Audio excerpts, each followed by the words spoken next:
Praise the lord అండి. Good morning. ప్రభు నామంలో ఈ ఉదయకాల సమయంలో మీకు అందరికీ కూడా ప్రత్యేకమైనటువంటి శుభాభివందనాలు తెలియజేస్తున్నాను. ప్రియ దేవుని బిడ్డలారా, మీరందరూ కూడా బాగున్నారు కదండి. మరి ఈ ఉదయాన గుడ్ న్యూస్ ని ధ్యానిద్దామా?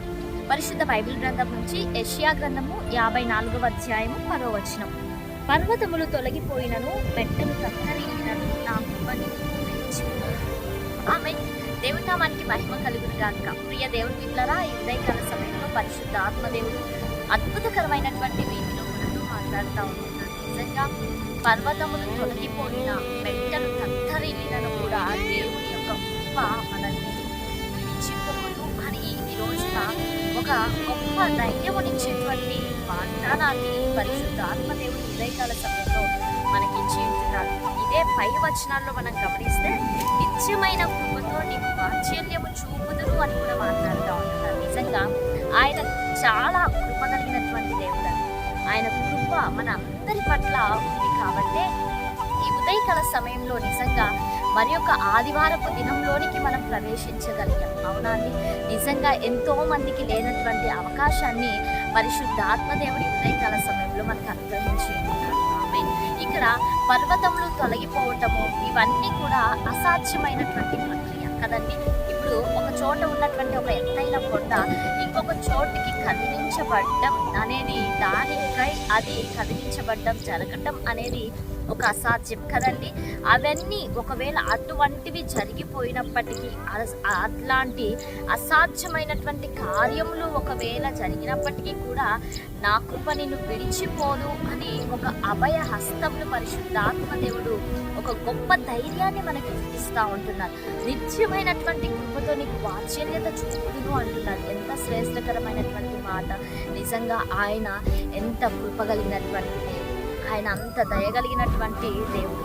మరి యొక్క ఈ కీర్తనల గ్రంథంలో చాలా చోట్ల కూడా దేవుని యొక్క కృపను గురించినటువంటి మాట మనకు చూపిస్తూ ఉన్నాడు. అవునండి, నిజంగా దేవుడు కనుక మనల్ని క్షమించకపోతే ఈరోజు మనము ఆయన ద్వారా కృప కలిగి ఉండేటువంటి వారము కాదు. దేవుడు మనల్ని క్షమించే స్వభావమే కృప అని మనము చెప్పగలుగుతున్నాం. అవునండి, ఈ రోజున మనం ఎన్ని రకాలుగా జీవిస్తూ ఉంటున్నా, దేవునికి వ్యతిరేకమైనటువంటి క్రియల్లో ఏ రీతిగా ఉంటున్నప్పటికీ కూడా నిత్యమైనటువంటి కృపతో దేవుడు నీకు వాత్సల్యత చూపిస్తూ ఉంటున్నాడు. ఆమె నిజంగా ఒక మనిషి ఏదైనా ఒక తప్పు చేస్తే, ఒక పాపము చేస్తే, ఒక హేయమైనటువంటి కార్యము చేస్తే పక్కనున్నటువంటి వారు వాళ్ళని దగ్గరికి తీసుకోవటానికి కూడా అవకాశం ఇవ్వరు. ఇంకా ఆ వ్యక్తి ఇంకా బయటికి రాలేడు ఆ పాపం నుంచి. అంటే ఒక పాపిని ఒక పాపిగానే ముద్ర వేయడం జరుగుతుంది. అదే పరిశుద్ధాత్మ దేవుడు ఎటువంటి వాడు అంటే, ఆయన కృప చూపిస్తూ మనకి ఆయన యొక్క వాత్సల్యతను మన పట్ల చూపిస్తూ, మనం చేస్తున్నటువంటి ప్రతి వాటిని కూడా క్షమిస్తూ అన్ని సందర్భాల్లో మనకు ఆయన కృపను విస్తృతం చేస్తూ ఉన్నాడు, అత్యధికం చేస్తూ ఉంటున్నాడు. ఈరోజు గొప్ప వాగ్దానం, పర్వతములు తొలగిపోయిన, మెట్టలు తత్తరిల్లినను, నా కృప నిన్ను విడిచిపోదు. కాబట్టి దేవుని యొక్క కృప ఈ ఉదయకాల సమయంలో నీకు తోడుగా ఉంది ప్రియ దేవుని బిడ్డలారా. కాబట్టి ఎట్టి పరిస్థితులలో కూడా దేవుడు, నువ్వు అనుకుంటా ఉన్నావు కొన్ని సందర్భాల్లో నన్ను మర్చిపోయాడు, దేవుడు విడిచిపెట్టేశాడు, నేను ఎంత ప్రార్థించినా కూడా ప్రతిఫలం నేను చూడట్లేదు అని నువ్వు అనుకుంటున్నావేమో. కానీ ఈరోజు ఒక గొప్ప వాగ్దానం ఇస్తూ ఉంటున్నాడు, నా కృప నిన్ను విడిచిపోదు అని మాట్లాడుతూ ఉంటున్నాడు. కాబట్టి ఉదయకాల సమయంలో ధైర్యం తెచ్చుకొని ప్రభు యొక్క వాగ్దానాన్ని నువ్వు ఎత్తి పట్టుకొని ప్రార్థన చేయి. ఖచ్చితంగా ఆయన యొక్క కృప నీ ఎడల విస్తృతం చేసి మెండైనటువంటి దీవెనల చేత, మెండైనటువంటి కృప నీ పట్ల ఆయన విస్తరింపజేయును గాక. ఆమేన్. మరి అందరం కళ్ళు మూసుకుందామా? ప్రార్థన చేసుకుందాం.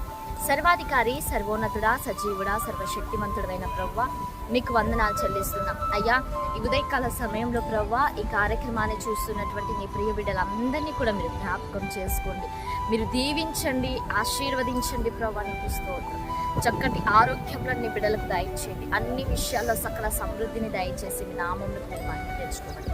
యేసు శక్తి కలిగిన నామంలో అడిగి వేడుకొని పొంది ఉంటున్నాము తండ్రి. Praise the Lord. God bless you. Have a nice day.